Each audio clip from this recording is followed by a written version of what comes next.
Olá pessoal, aqui é o professor Andrei e vamos continuar nosso curso de escrita em LaTeX. Nessa aula de hoje vamos falar sobre criação de elementos flutuantes, né? O que são esses elementos flutuantes? Normalmente no seu texto você coloca alguns elementos entre a sua escrita, né, que são tabelas, figuras, gráficos. Esses elementos você pode referenciá-los no meio do texto, né? E a posição que esse elemento aparece não necessariamente é colado no texto que você referenciou. Até porque você pode ter uma figura, por exemplo, e citá-la várias vezes ao longo do texto, né?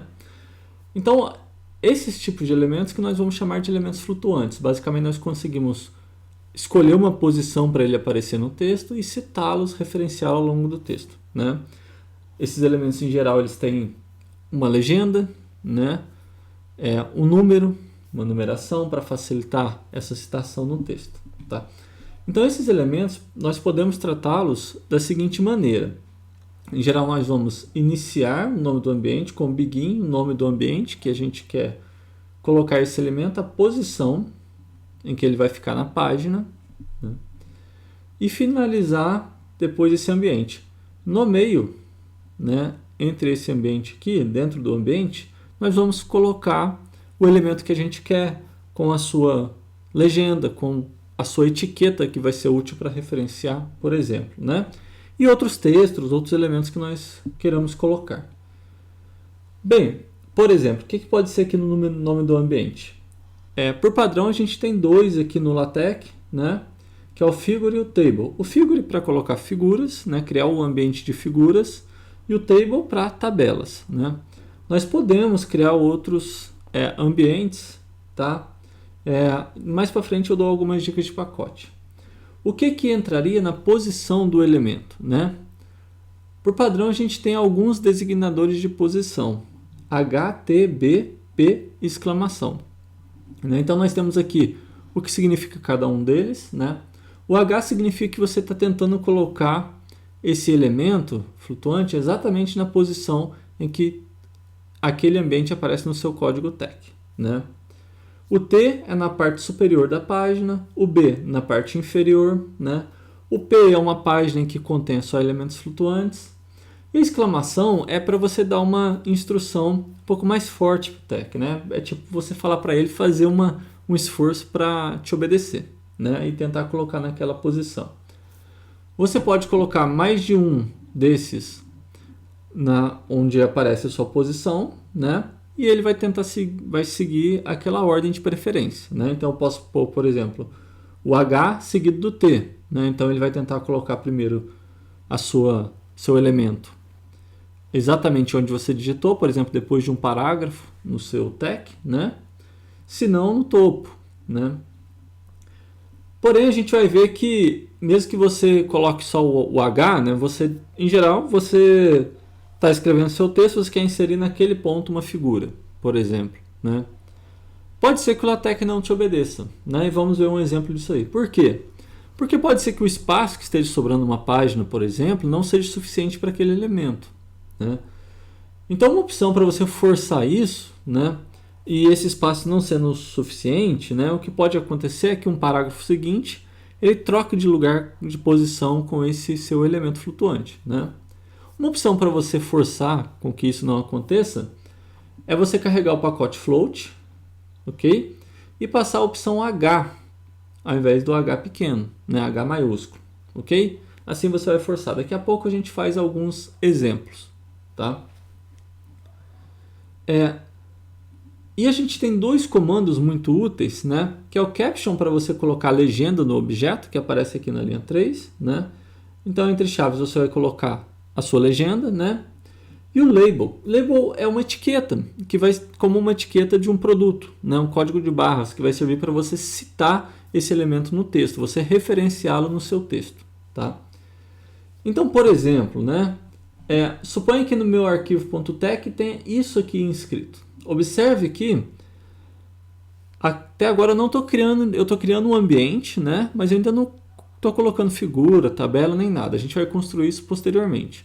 Nesse vídeo de hoje, eu vou focar nas figuras. No próximo vídeo, nós falamos sobre tabelas e outros elementos, ok? Então, observe, suponha que no seu tag tem o seguinte, você tem um texto aqui escrito na figura /ref, entre chaves, conceito, é apresentado o esquema do conceito de derivada topológica. É uma frase no seu tag que vai aparecer lá no seu PDF, por exemplo, né? E aqui embaixo, ó, na linha 3, você está abrindo um ambiente que se chama Figure. Na linha 8, você encerrando o ambiente Figure.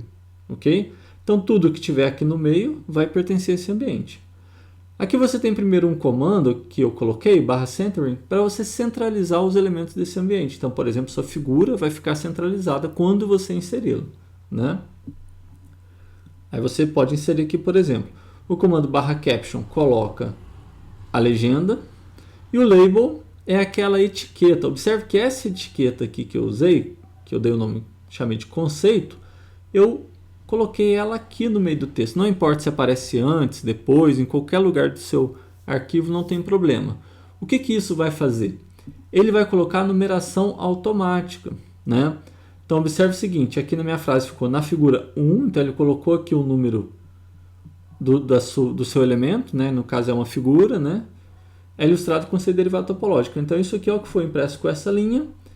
E aqui você tem um ambiente criado. Observe que você não inseriu a imagem, né? A gente não procurou o arquivo de imagem ou construiu uma imagem. Mas ele criou. Existe um ambiente, esse ambiente foi numerado, né? No caso aqui do slide, ele está sendo numerado conforme as seções. Por isso que apareceu figura 1. Mas você pode ser que ele apareça numerado de acordo com os capítulos, as seções, né? Por exemplo, depende da classe que você está usando ou da configuração que você fez, poderia estar aparecendo aqui figura 2.2, por exemplo, segunda figura do capítulo 2, né? Figura 2.3, terceira figura do capítulo 2 e assim por diante. E essa numeração vai ser automática, né? Quando você usa essas etiquetas, esses labels, vai ser automática no meio do texto, tá? Então, por exemplo, se você tem esse ambiente, nesse ponto, em algum lugar antes no seu arquivo.tec você cria um outro ambiente, né? Com outro, coloca lá um outro caption. Então esse cara vai mudar automaticamente o número. Ele vai acrescentar um aqui, porque você colocou uma outra figura antes, certo? E mesmo no texto que você tenha citado ele, vai mudar automaticamente, né? Ele vai seguir essa etiqueta aqui, esse código de barras, ok? Então tem esse ambiente, por exemplo, figure, table, padrão, mas você pode controlar o formato com que esse caption aparece, ou você criar novos ambientes, né? E a listagem desses ambientes utilizando dois pacotes, por exemplo, o float para criar novos ambientes e o caption para você fazer alguns ajustes de legendas, certo? Vamos ver alguns exemplos, tá? De montar esses ambientes. Então, vamos abrir aqui nosso projeto, tá? A gente só vai criar os ambientes, não vamos inserir a imagem ainda. Então, esse aqui é um projeto simplesinho, que a gente está com ele aberto, usando a classe ABNTech, né? Carregando aqui alguns pacotes, né? Alguns dados do trabalho que são usados, esses macros são usados para produzir alguns elementos, como capa, folha de rosto, né? Nessa classe. Então, eu tenho aqui, por exemplo, um capítulo, um parágrafo, né? Que está aqui.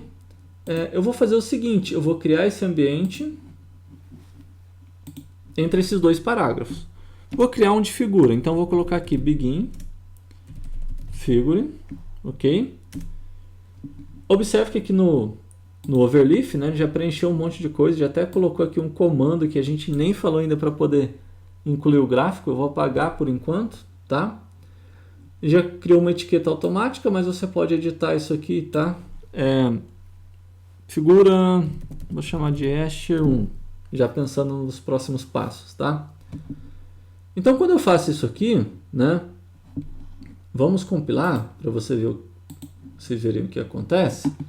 Ele vai criar aqui o seu ambiente, né? Então, observe que ele veio aqui para baixo, ele criou aqui para baixo, não exatamente na posição que eu coloquei, tá? Eu poderia passar aqui um designador de posição, um H, como opção quando eu abro o ambiente. Agora, ele colocou aqui, beleza? Nessa posição. Como eu disse, a gente pode, se eu Em alguns momentos isso pode falhar, né, no texto, mas se você não quiser que falhe, né, você pode carregar aqui o pacote float, né? Então, como eu vou carregar ele sem opção, eu vou colocar ele aqui na mesma linha onde eu carreguei esse pacote ly, tá? E vou aqui, eu poderia passar a opção H maiúsculo, ok?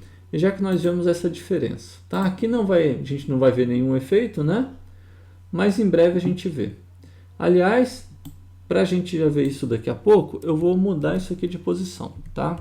Eu vou colocar aqui, observe nessa página, tem um parágrafo aqui, né? Vou fazer o seguinte, vou colar ele aqui.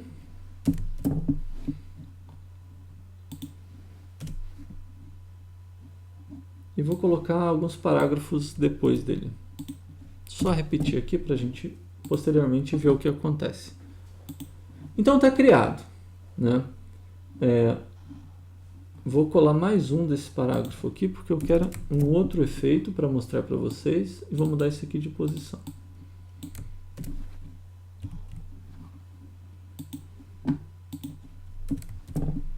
Ok? Vamos deixar assim por enquanto. Então observe que aqui eu tenho meu ambiente, ele foi numerado como figura 1, certo? Se eu inserisse um outro antes, né? Por exemplo, vou inserir aqui entre esses dois parágrafos. Né? Vou só mudar aqui, vou chamar esse Escher 1, vou chamar de Escher apenas, vou compilar, né? Observe que esse aqui, o segundo, ele vai mudar a numeração, passou a ser 2 automaticamente, e esse aqui 1, né? E se eu colocar aqui um texto, por exemplo, na figura /ref, observe que aqui já apareceu a opção para mim no overleaf, eu vou selecionar a segunda, Escher 1, que é a etiqueta desse ambiente aqui, e vou compilar. Então, na minha frase, vai aparecer escrito na figura e o número correto, na figura 2. Ok? Vou separar aqui o parágrafo só para vocês verem, mas aqui, observe que nessa posição aqui apareceu o número, na figura 2, já a numeração correta. Ok? Portanto, tudo certinho. Se eu inserisse uma outra antes, eu vou inserir aqui. Apenas vou tirar a etiqueta. Suponho que eu não queira referenciar essa, mas apenas para não ficar modificando a etiqueta. Note que sempre que eu coloco um caption, ele dá uma numeração para aquela figura, tá? Então a numeração vai acontecer se você colocar um caption ali. Vai aparecer na legenda, ok? Então mudou automaticamente aqui, ó. O último foi para 3, esse aqui para 2. E no meu texto, onde eu tinha referenciado esse ambiente aqui de baixo, né, ele mudou automaticamente para 3, ok? Então assim a gente cria os vários ambientes, né, e a gente pode referenciá-los no texto. Uma dica para fazer essa referência também, tem um pacote hyperref que permite você fazer autorreferências, né? O que essa autorreferência faz? Ele identifica que tipo de elemento é aquele. Então, por exemplo, se ao invés de, quando você usa esse pacote, você colocar a opção autoref e a etiqueta, ele vai escrever para você já a figura 3. Aí você não vai precisar digitar a palavra figura. Ok? Aqui, no caso, não vamos utilizar.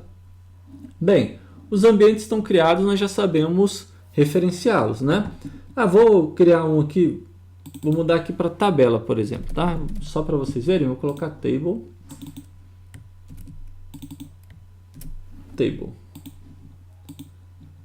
Então observe aqui, esse primeiro que eu modifiquei, né? Ele agora passou a ser tabela 1, ok? Os outros dois, a numeração foi arrumada. Agora, como que a gente pode trabalhar com imagens, né? Como a gente pode preencher esse ambiente com nossas ilustrações, nossas tabelas. Novamente, hoje só vou falar de ilustrações, né? Falando rapidamente assim, sobre a qualidade de imagem, né?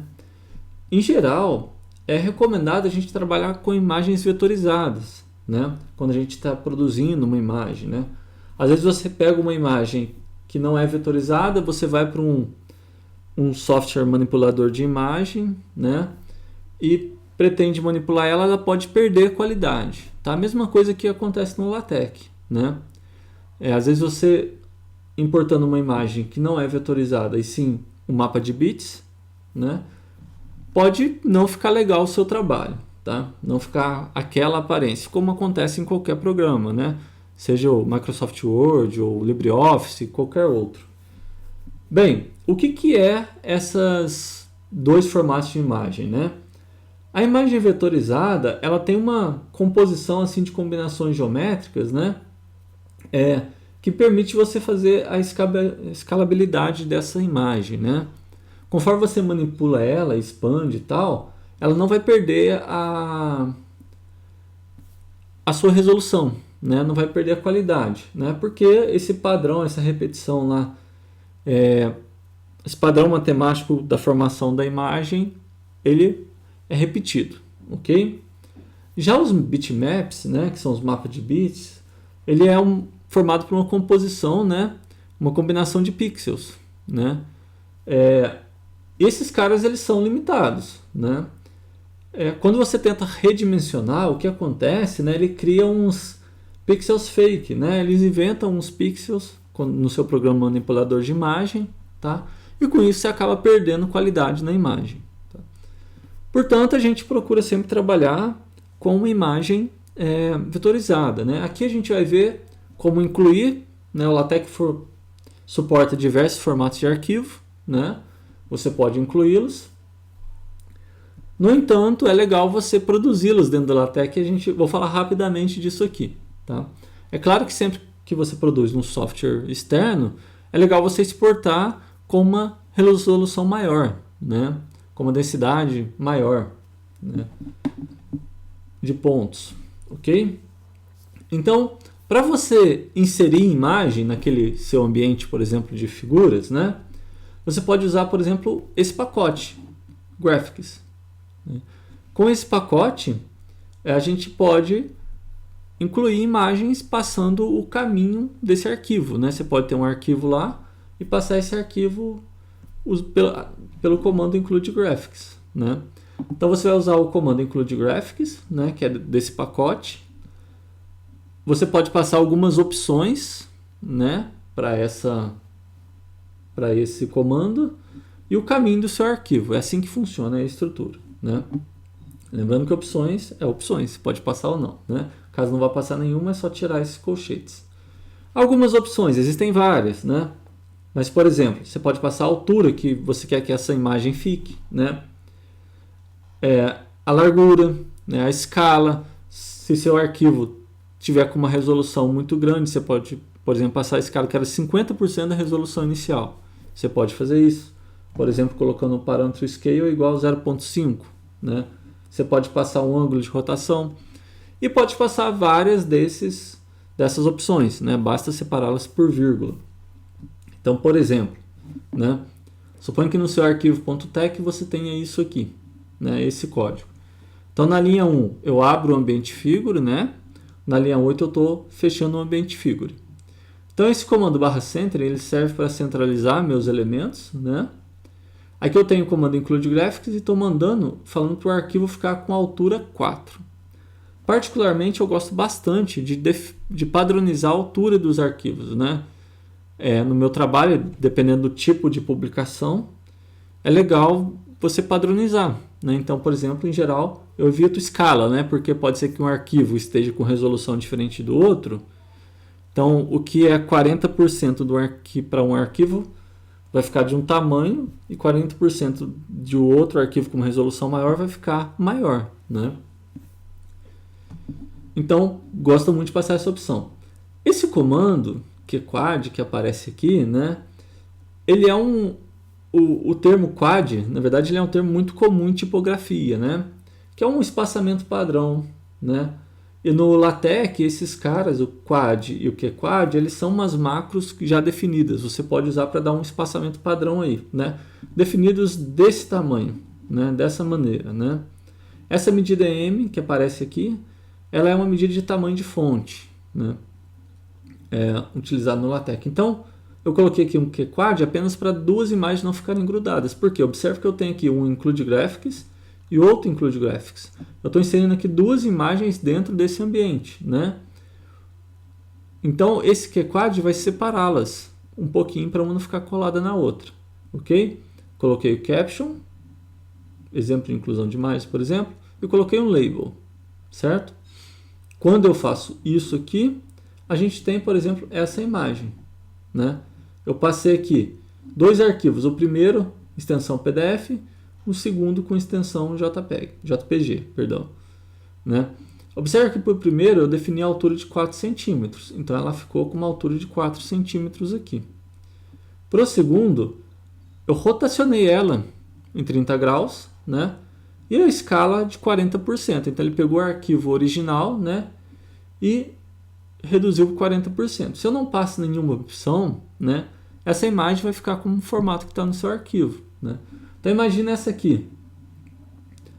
Aqui ela está com 40%. Se eu não passasse nenhuma opção, ia ficar enorme a imagem aqui dentro, ok?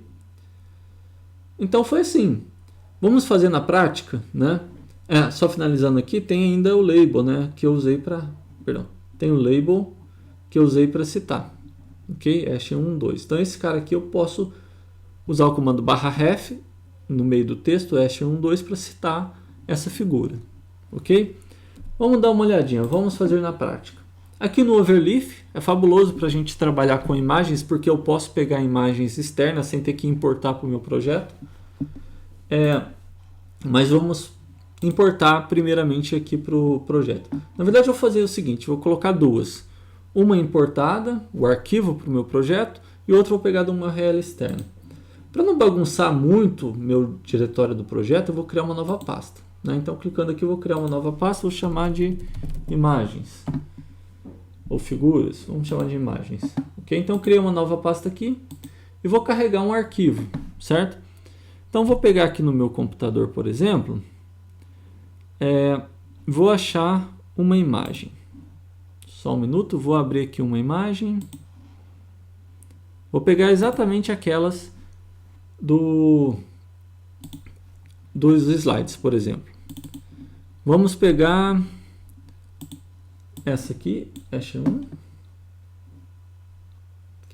Então carreguei para cá, como a pasta já estava selecionada, ele ficou aqui, ó. A gente não está conseguindo aqui uma pré-visualização, talvez por causa da extensão PDF, tá? Mas a gente pode carregar outras, por exemplo, vou carregar uma aqui só para a gente ver, vou carregar a JPEG. Então, carreguei para o meu projeto, a gente tem a segunda aqui carregada, né? Vamos carregar mais uma? Agora eu vou fazer o seguinte, das opções de carregar aqui arquivos, né?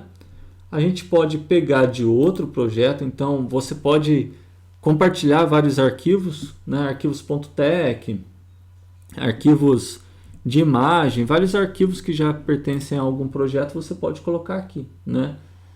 Você pode importar referências, né? Do Mendeley, por exemplo, Zotero, né? Arquivos.bib, ok?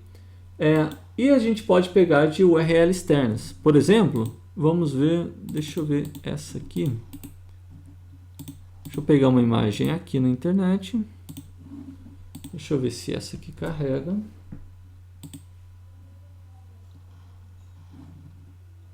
Vamos ver aqui. Vamos pegar no Google Imagem aqui. Essa não carregou. Você poderia ter uma imagem no seu Drive, por exemplo, para carregar para cá, né? Vamos ver uma URL legal aqui. Deixa eu ver só a extensão. Não copiou a URL toda.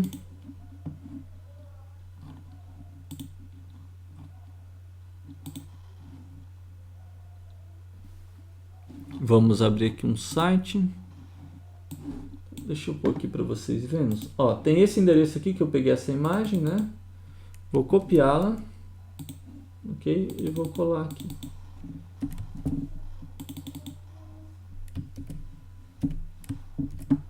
Ok. Aí importou para cá, a gente pode colocar o nome aqui, né?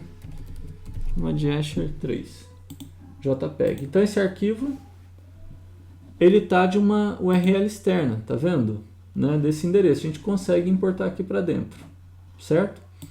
Então vou aqui no meu arquivo principal e vou inserir, né? Lembrando que para isso, para eu usar o comando include graphics, né? Eu tenho que carregar um pacote. Qual era? Graphics com X no final mesmo, tá? Esse que a gente vai utilizar. Então aqui nesse meu elemento, né, esse primeiro ambiente, eu vou colocar uma imagem barra include graphics, né? Vou colocar 100 opções para vocês verem, né? Qual vai ser? Vou passar o caminho, né? No caso, como está dentro do meu projeto, né, dentro da pasta imagens, vou colocar imagens e seleciono a figura. Vou colocar o primeiro aqui, tá? Posso colocar aqui minha legenda e vou compilar.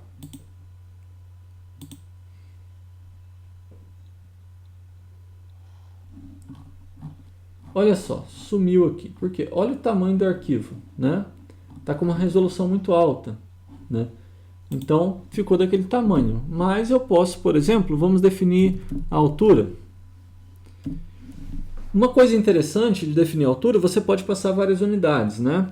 4 centímetros, por exemplo, 5 centímetros, polegadas, milímetros, né? Uma coisa legal também é que você pode, como o LaTeX tem algumas medidas para definir, você tem a largura do texto, por exemplo, né? Que com a macro text width, você pega a largura do texto. Então, por exemplo, vamos pôr aqui largura na verdade, então, width. Vamos passar largura igual a largura do texto. Olha o que acontece. A gente vai colocar a imagem lá, né? E a largura dela da largura do texto. Vamos ver, deu algum erro aqui. Tem uma posição errada aqui da letra, width. Pronto. Recompilando novamente. O errinho de digitação aqui, né? A palavra largura. Então está aqui a imagem, ó. Eu fiz ela da largura do meu texto, certo? Observe que ela não ficou na posição, claro, né? Esses dois parágrafos foram jogados para cá, né? Porque ela não cabia na página restante. Agora olha só, vamos fazer o seguinte, vou colocar 0.1 barra text width, ou seja, estou pegando 10% da largura do texto para essa minha imagem, né? Novamente vocês podem passar medidas, 3 centímetros, 2 centímetros, então aqui está a minha imagem, tá? Vamos aumentar um pouquinho, 0,2. E vou fazer o seguinte, aqui está a minha imagem, eu vou colocar aqui, vou trocar H por Hzinho para a gente ver o que acontece, né? O H de here, ele vai tentar colocar exatamente naquele local. Ok? Então tudo certo. Vou tirar essa referência aqui rapidamente. Vamos forçar um pouco mais nosso tag, né? Tá aqui, né? Iniciou esse outro parágrafo aqui.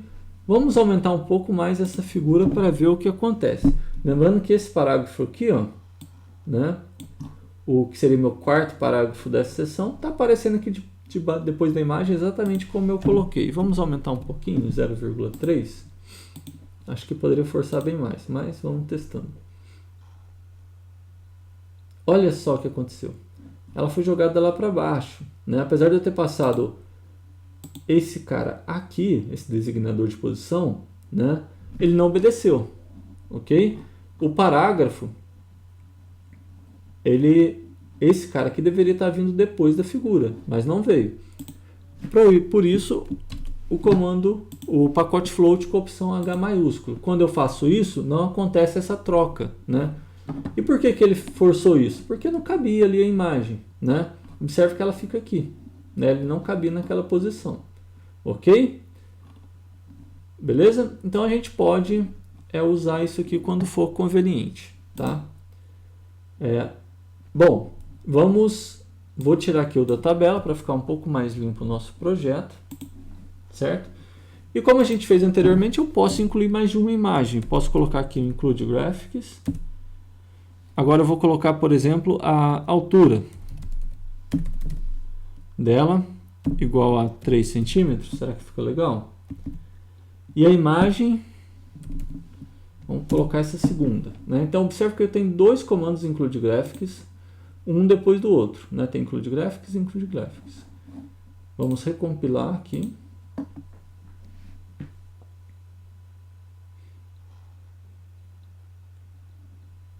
Está ali as duas imagens, né? Note que ficaram coladas, ok?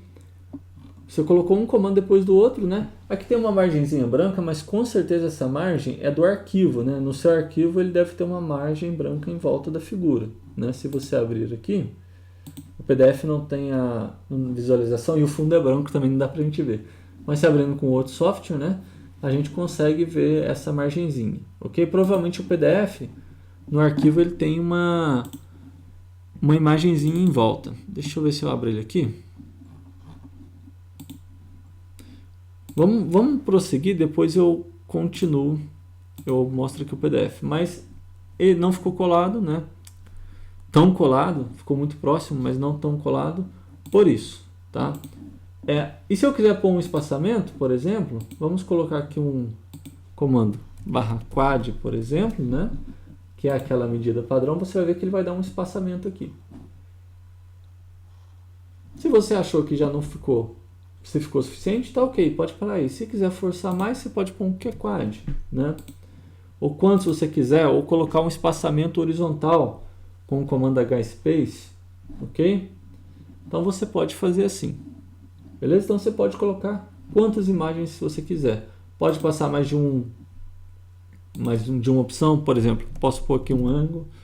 Vamos rotacionar essa primeira aqui em 90 graus, né? Então basta pôr angle igual a 90, dentro das opções separadas por vírgula. Então rotacionamos ela em 90 graus, ok?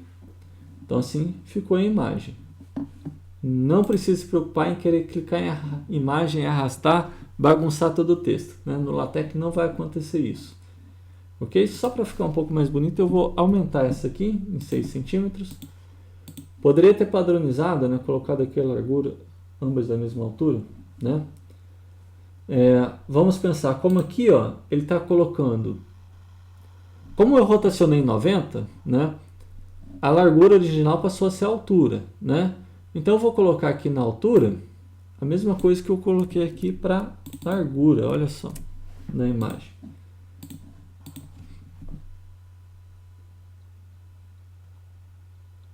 Assim a gente consegue controlar muito bem, tá vendo? O tamanho dos meus arquivos, ficou bonitinho, ok? Bem, continuando, né? Observe que aqui eu inseri duas imagens dentro do mesmo ambiente figure, né? Mas se você quiser referenciar cada uma separada, né? Você vai trabalhar com subfiguras, tá? E para fazer isso, trabalhar com subfiguras, né? Você tem alguns pacotes, né? Um deles que tem a sintaxe mais simples para colocar é o subfigure, ok? Então lá no seu preâmbulo você pode carregar esse pacote, tá? Não vou fazer os exemplos aqui por conta do tempo do vídeo, mas basicamente basta você carregar o pacote, ok? Pode passar algumas opções ou não na hora de carregar. E como que funciona a sintaxe dele? Aí você vai iniciar o ambiente /subfigure. Aí tem duas opções que você pode colocar aqui. O primeiro refere-se à etiqueta da figura que você vai usar para referenciar. E a segunda, a legenda da subfigura, tá? E entre chaves, você vai passar o comando include graphics, tá? Então o que você adiciona é esse comando subfigure com a opção de etiqueta e caption para essa subfigura, ok? E o caminho. Então, por exemplo, aqui nesse exemplo eu estou colocando 3 subfiguras. A segunda, estou colocando aqui com a sua etiqueta, seu caption, o caminho, né?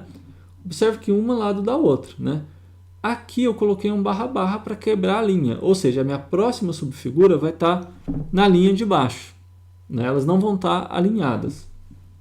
Caso coubesse as 3 na mesma linha, né?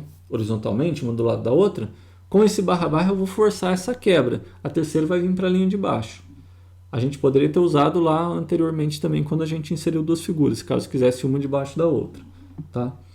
Então faça a mesma coisa, subfigure, etiqueta, legenda e caminho, com o comando include graphics, né? Aí depois eu tenho um caption separado aqui, que é da figura toda, do ambiente todo, ok? E uma etiqueta. Então, por exemplo, né?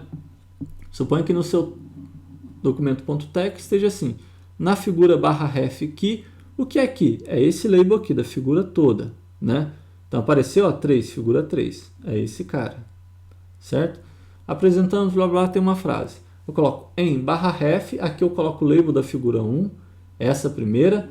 Observe que aí aparece 3A, né? Que é a referência dessa aqui, a figura 3A. Ok? Então é dessa aqui que eu estou falando. /ref, coloco o label aqui que apareceu na figura 2, esse carinha. Então vou me referenciar a essa segunda aqui. Observe que aparece 3B. Então figura 3, letra B. Ok? Bem, então assim a gente pode trabalhar tranquilamente com as subfiguras, tá? Quem quiser copiar, só dá uma pausa no vídeo aí, tenta copiar lá para o seu projeto e trabalhar com as subfiguras. Beleza? Existem outros pacotes que você pode, como eu disse, você pode trabalhar com isso também. Por exemplo, o Subcaption, né, e o Subfig. Mas tomem cuidado para não ter confronto entre esses pacotes, tá? Carreguem um ou outro para começar, né? Ou use o Subfigure, ou o Subcaption, ou o Subfig. Tomem cuidados na hora de carregar esses pacotes. E importante, como falo sempre, é importante ler a documentação dos pacotes, ok? Para compreender bem o seu funcionamento. Bem, então a gente já viu como inserir imagens, né? Ou eu tenho um arquivo PDF, ou PNG, JPEG, né? Lá posso carregá-lo para o meu projeto, ou não está no meu computador, posso passar o caminho dele e inserir essa imagem ali no meu documento.tec. Porém, se você quer qualidade maior, né? Dependendo do trabalho que você vai fazer, né? Dos diagramas que você vai colocar no seu trabalho, né? Existe um pacote super poderoso que talvez seja a ferramenta mais poderosa para você criar vários elementos gráficos direto no LaTeX, né? Uma vantagem muito grande é que você pode passar seu código-fonte para a pessoa sem ter que passar aquele monte de arquivo de imagem, por exemplo, né?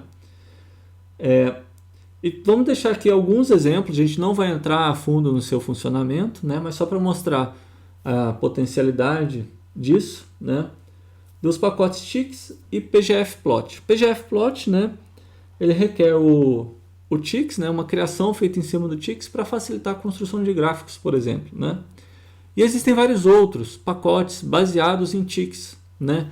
Que facilitam muito a vida, fazer fluxograma, fazer caixas de destaque para vários elementos, tá? Então o TIX é uma ferramenta super poderosa, né? Que vários pacotes são construídos em cima dele. Ok? E também, muitos, geralmente você pode produzir sua figura em um programa externo, né? Ou mesmo, você, por exemplo, tem um programa em Python, Lua, C++, não sei, está gerando um gráfico lá. Você sabia que você pode compilar esses códigos dentro do LaTeX, né? Usando, por exemplo, o pacote PythonTech, né? Ou Lua LaTeX para a linguagem Lua, né? Então você pode compilar, usar variáveis dos seus programas ali dentro, né? E gerar imagens também já direto ali dentro, né? Então, se você tem um arquivo, por exemplo, em Python lá que gera um gráficozinho, né? Você consegue compilar isso tudo dentro do Tech, tá? Então é bacana ver isso aí, né? Você pode, pensa, se você consegue compilar códigos, vamos falar Python ali dentro. PythonTech nasceu para o Python, mas suporta várias outras linguagens, várias outras linguagens hoje, tá? Se você pode compilar o código ali dentro, você pode brincar muito, né? Trabalhar com variáveis dentro do programa ali para fazer coisas, né? Pode trabalhar, por exemplo, com linguagem simbólica, né? O Python facilita muito a sua vida, tá? Então é legal também dar uma olhada nisso aí. Bem, vamos passar uma ideia básica do TIX, né? Então, claro, você tem que carregar o pacote lá no preâmbulo, né? Depois de carregado o pacote, no meio do seu texto, né, na parte do seu documento, do que vai ser impresso mesmo, você pode inserir de duas maneiras, ou inline, na linha do texto mesmo, basta colocar o comando TIX e depois os comandos para os seus desenhos, ou em um ambiente TIX Picture, tá? Então, por exemplo, suponha que eu tenha aqui esse arquivo .tec, né? Na linha 1 tem uma frase, ok? Que está escrito, olha aqui um segmento ligando os pontos 00 e 11, né? E aqui eu fiz um comando /tix, mandei fazer um desenho 00, esse carinha para fazer um segmento até um 1. Então o que ele fez foi isso aqui, ó, ele fez um segmento, pegou o 0, 0, entende aqui como sendo a coordenada 0, 0, até 1, ok? Ligou esse ponto, ligou os dois, né? Poderia fazer a mesma coisa agora, passando algumas opções para esse comando. Por exemplo, vou colocar ele em vermelho, né? Vou colocar uma espessura aqui pré-definida, né?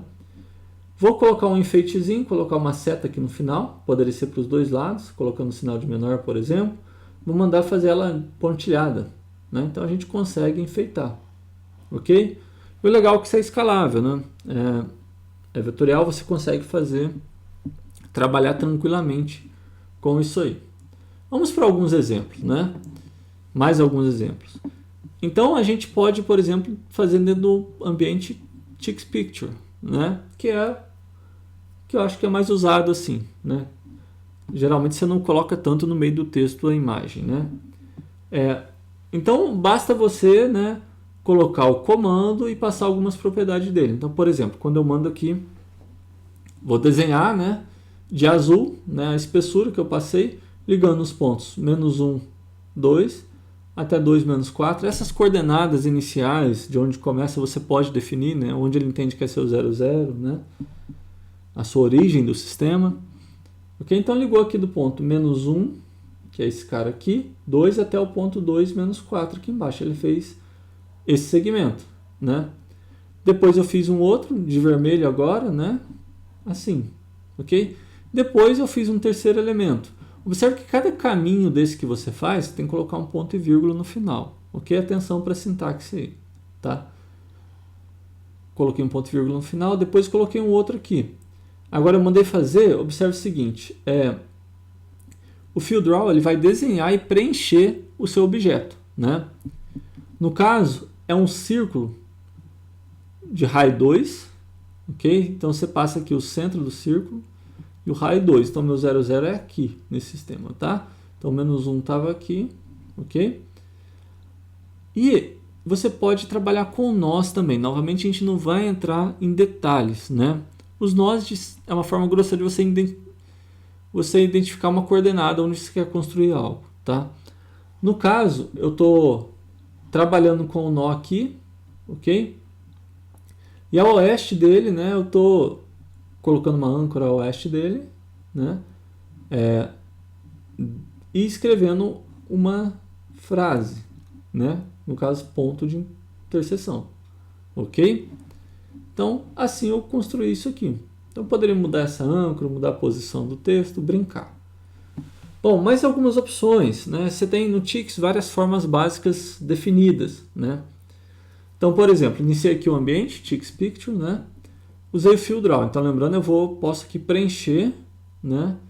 E desenhar, fazer a borda, ok? E preencher. Então, eu coloquei aqui red, a cor, internamente, exclamação 60. Ou seja, estou colocando aqui 60% de vermelho e o resto preto. É isso que eu estou fazendo. Então, ficou essa cor aqui em volta. Ok? E dentro eu estou... Preto não, perdão, branco. E dentro aqui eu estou preenchendo esse cara com 5% de vermelho apenas. Então, ficou dessa cor. Ok? E aqui eu estou... esse vertic é a minha espessura da curva aqui.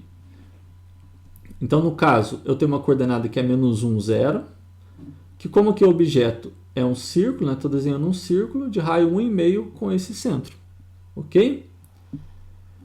Outras formas pré-definidas, elipse, por exemplo, né? Se você passa aqui a coordenada, quando você chama a forma elipse, então isso aqui vai ser o centro da sua elipse, isso aqui os eixos, maior e menor, tá? Então tem aqui um eixo maior de 1,5, ok? E um menor de meio. Observe o seguinte, olha como está a cor dessa elipse, né? Eu não desenhei a borda, porque eu só usei a opção Fill, né? Se eu quisesse desenhar só a borda, eu poderia usar a opção Draw, né? Ok? Então, no caso, eu só preenchi isso aqui. E olha a cor que legal, eu criei aqui um gradiente para isso. Eu coloquei aqui à esquerda vermelho, né? E à direita azul. Então ele cria um gradiente de cores aqui. Beleza? Outra opção, né? Posso desenhar arcos aqui, né? Indo de 0 a 120 com raio 1, né? Aqui é o centro desse cara, ok? E aqui eu até enfeitei, coloquei aqui no final desse desenho uma setinha. Então ele colocou isso aqui, poderia ter colocado no começo também, poderia ter colocado só no começo, né? Então tem várias formas pré-definidas, vários elementos pré-definidos, são muita coisa. Se vocês olharem a documentação desse pacote, inclusive é super recomendado ler, a documentação é muito legal, a forma como é construída, né? Dá uma olhada lá que você vê como que é legal a forma como é construída essa documentação, né? É uma sequência de probleminhas assim que vai te ensinando a desenhar. Outra opção, a gente pode fazer gráficos, né? E suporta aqui você passar expressões das funções, né? Vamos entender o que está desenhado aqui. Eu estou desenhando aqui, eu coloquei um enfeite, né? No meu draw aqui. Então no finalzinho vai ter uma seta aqui para a direita, tá vendo? Escolhi a cor preta, então foi esse cara aqui. Ele sai da coordenada menos 4, 0, que é esse ponto aqui, né? Observe que a minha origem vai estar aqui, com 1, 0, 0 aqui. E vai até o 2,5, 0, esse cara aqui. Então desenhei essa linha, ok? E criei um nó aqui, né? Esse nó, ele vai estar à direita desse elemento, né? E à direita eu vou escrever aqui x. Então desenhei x aqui, passei entre cifrões para ficar a fonte do meu modo matemático aqui que está configurado. Depois eu fiz um outro desenho similar, né? Isso que agora eu iniciei em 0 e menos 1,2, que é aqui embaixo, né? Até 0, 1,5 aqui em cima, né? Mesmo enfeite, mesma cor, ok? E acima desse cara agora, né? Eu coloquei a expressão f de x, ok? Depois eu vou fazer um gráfico, né? Então vou mandar desenhar em vermelho, até aqui tem a espessura padrão, né? Vou fazer um desenho suave, né? Sempre isso aqui é o número de vezes que você repete para ficar uma melhor resolução, não ficar muito quebrado, né? Passei aqui o domínio do meu plot, no caso vou desenhar de menos 4 até 2, né? Lembrando que o meu eixo aqui, ó, ele é de menos 4, 1 até 2,5, certo? Então desenhei aqui de menos 4 a 2. Mandei fazer um plot nesse domínio das coordenadas x, então coloco aqui um barra x para entender como sendo a variável x, certo? E na ordenada aqui vou colocar a função seno de exponencial de x. Esse r é porque as funções trigonométricas são definidas para ângulos, né? No caso aqui eu quero trabalhar com radianos, né? Então eu coloco esse rzinho aqui depois. Então posso, se eu fosse só seno de x, por exemplo, eu ia colocar sim, entre parênteses, barra x, r, espaço r, ok? Então, até aqui, esse pedaço eu iria fazer esse gráfico. Depois eu coloquei um nó para a direita desse caminho aqui, do lado direito. Então, fiz esse caminho aqui, né? À direita dele aqui, no finalzinho, eu coloquei um nó para imprimir f de x igual a seno de exponencial de x. Essa é a expressão, ok? E você pode trabalhar com essas posições à vontade, né? Você pode criar nós, passar a coordenada dos nós, ok? E escrever texto, colocar imagem em qualquer posição aqui no plano. Bom, uma coisa muito bacana é que várias estruturas no seu desenho você pode querer fazer elas repetidas vezes, né? E você consegue fazer isso muito rapidamente, né? Usando, por exemplo, a opção for each, né? No for each você dá uma lista onde sua variável vai percorrer. Você pode inventar um nome para essa variável, né? E cria seus elementos com base naquela valor da variável. Então, por exemplo, aqui dentro do pacote TXPicture, do ambiente, perdão, eu coloquei um for each barra x em 0, 2 até 14. Observe quando eu faço isso aqui, ele vai entender que eu estou pulando de 2 em 2. Né? Então você poderia ter colocado a lista toda, por exemplo, 0, 1,1, 1,7, 14, 18, tudo separado por vírgula. Ou se você quer uma sequência igualmente espaçada, né, você pode colocar dessa maneira, colocando os 3 pontinhos, ele vai fazer isso. Então aqui eu estou criando 8 figuras, né? O meu x vai assumir 8 valores, perdão. 0, 2, 4, 6, 8 até 14, certo? Aí eu faço o seguinte, para cada x desse valor eu vou desenhar uma forma, né, que é uma bola, que é um formato pré-definido. O que acontece? Isso aqui contém um trabalho de cores aqui, que ele coloca uma luzinha aqui para parecer que é uma esfera, né? E olha que eu coloquei aqui na cor, que interessante, né? Eu estou colocando aqui, quando eu coloco barra X, ele vai pegar o valor que X está ali, então por exemplo vai ficar 0, 0, depois 2, 0 e assim por diante, né? E eu coloquei vermelho, um valor e blue. Então ele vai colocar tanto de vermelho e o restante de azul. Então inicialmente vermelho é 0, né? O X vale 0, então vai colocar aqui 0 de vermelho e o restante de azul. Então essa primeira bolinha que ele vai fazer é toda azul, certo? Aqui eu fiz uma besteira, né? Porque em algum momento isso aqui está passando de 100% na minha lista, né? Porque em algum momento vai ficar 140 aqui e não vai mudar. Observe que as três últimas estão iguais, né?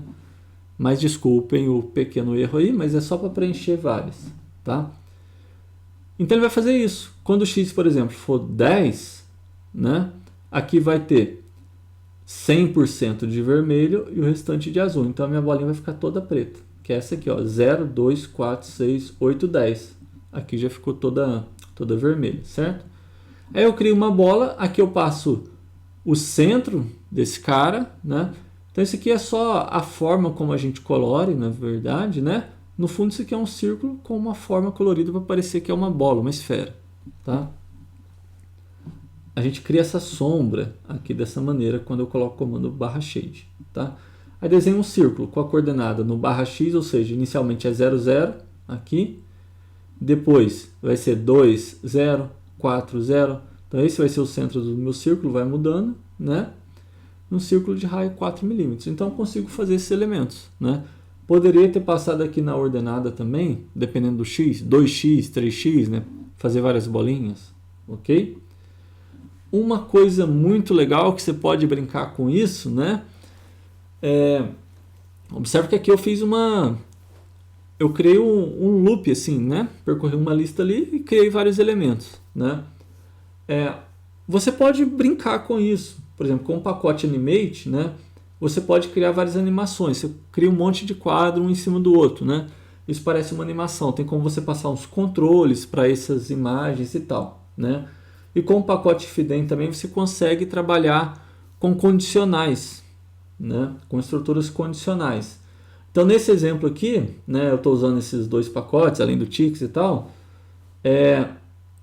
A gente está fazendo um desenho condicional, né? E iterativo ali, né? O que eu fiz aqui? Sempre que o valor da função num ponto x lá, observe que aqui embaixo tem vários valores possíveis de x, né? Sempre que for negativo nesse cara, eu mando colorir de uma cor. Então, se o valor da função no ponto é negativo, colore de amarelo. Se não, né, ele nem desenha o retângulo, se não, ele faz de azul, ok? Então, se a função no x é negativa, desenha um retângulo e colore de amarelo. Se não, desenha naquele ponto e faz de azul, ok? Então, você pode brincar à vontade com isso aí. E observe que isso aqui é um PDF, né? Você pode... Esse pacote Animate que ele faz, ele cria lá um JavaScript, né? Uma aplicação de JavaScript que, se o seu leitor de PDF suporta, você consegue ver isso, né?